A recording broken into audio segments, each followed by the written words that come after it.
په داسې مسلمان زه لعنت وم چې دا ویډیو ګوري او مخې ته شیر نه کړي. د الله پاک ته خوږ نوم ته وګورئ څومره واضح ښکاري.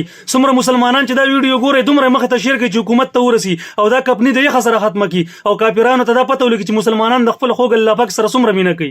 څوک د الله نوم ورکي یا د نبی علیه السلام نوم ورکي اسماء حسنه ورکي نو هغه خپل پیج خپل آی ډي مخکې بونځولو دپاره څه ووایي ورسره ولیکي وایي دغه لاسونو ته د کینسر ولګي چې څوک دا شیر نه کړي. دوه خبرې دي. یوه خو دا خبر که چېرته ته دا شیر نه کړې نو تا لاسونو ته دا زه درته وایم چې کینسر نه لګي.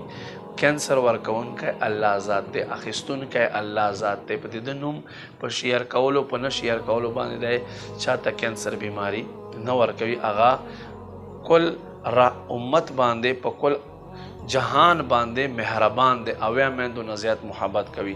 دویمه خبره دا ده چې خلکو ته جاهلانو ته او بې علمو ته نصیحت او غور کول پکار دي چې داسې پوسټونه نه دي شیر کول پکار او خپل پیج له خاطره یو مسلمان ته خیرې کول د اسلامي تعلیمات نه دي.